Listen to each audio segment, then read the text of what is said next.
Hi everyone, welcome to this video. Today we are going to analyze the structure of a test. More precisely here we're going to talk about an inventory, which is supposed to be a big five inventory. So we have items of openness, conscientiousness, extroversion, agreeableness, and neuroticism. There are no reversed items there. And so participants responded on Likert scales from 1 to 7. So 1, 2, 3, 4, 5, 6, 7. So we're going to analyze the structure of this test. First, we can have a look at the correlation matrix. I'm clicking on Analyze, Correlate, Bivariate, and I'm going to here include all of these items right on the right box, and then just click OK. And so here I can see that I have logically quite at least moderate right correlations between the items of openness together, right? So we could say within the cluster of openness, within the cluster also of conscientiousness that I can see. It's not easy with that screen resolution, but that we can see over here, right? And so on and so forth with the other within each cluster. So within each here scale, right, of openness, conscientiousness, extroversion, agreeableness, and neuroticism.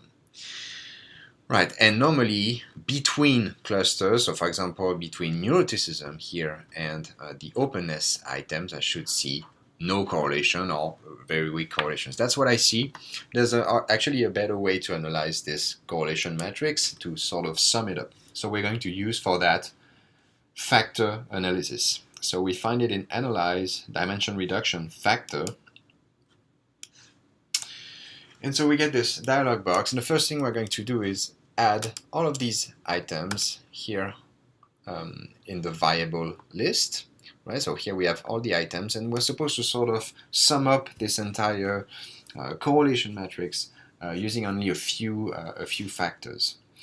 Right, so I'm going to click on extraction. I'm going to choose a method of extraction. Here, I will say that I assume the normality of each of these measures. And so if I can assume normality, I would use maximum likelihood, right? And that's what I'm going to do. In cases where I cannot assume that, for example, scales that are on Likert scales from 1 to 4, for example, in that case it's a bit more tricky to assume normality. And so in that case, we would use instead principal axis factoring. Right, so here we assume normality, so we're going to use maximum likelihood estimation.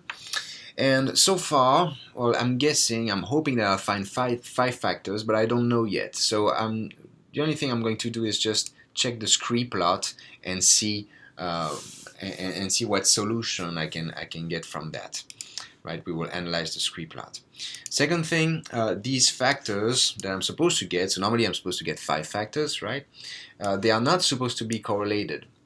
And so when they're not supposed to be correlated, what you can use, a method of rotation that is recommended, is to use the Varimax rotation method, because this method will assume that the different factors are not correlated. If we could not make that assumption, right, so if we had factors that could be correlated, then we would use an Oblimin rotation. But here we can use a Varimax rotation because we expect these different factors to not be correlated, to be independent. Okay, so let's click on continue. Let's just see what we have in the scree plot. Right, so I'm scrolling down, so it seems like if we used Kaiser's criterion, so just eigenvalues above 1, right here, so we stop here, right, because here we have eigenvalues below 1, well, it seems that we should retain 5 factors, which is pretty convenient for this example. But also, if we have a look at the scree test, we see that here these 5 first factors seem to detach themselves from here these factors over there, right? So here we have that notorious Cattell's scree test elbow that we talk about. So if we use Cattell's criterion, we should also keep these 5 factors.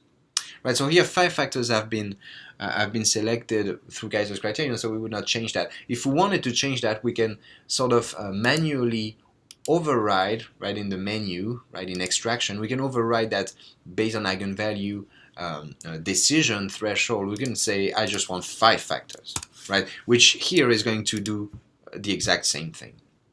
Right, so here we just keep these 5 factors, but that's based this time on Catel's criterion.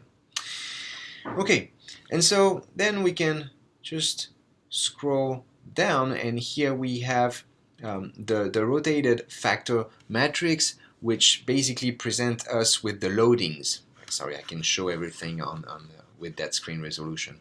And so here you see that I have, for the first factor, I have weak loadings, right, for these items, but then I have strong loadings for the items of neuroticism. Same thing here. Factor 2 has items that have strong loadings only for these items of agreeableness. So in other terms, factor 2 is agreeableness, and factor 1 is neuroticism. For factor 3, it seems like I have strong loadings there for the items of extroversion, right? For factor 4, it seems like I have strong loadings over there, right? So it's supposed to be openness, right?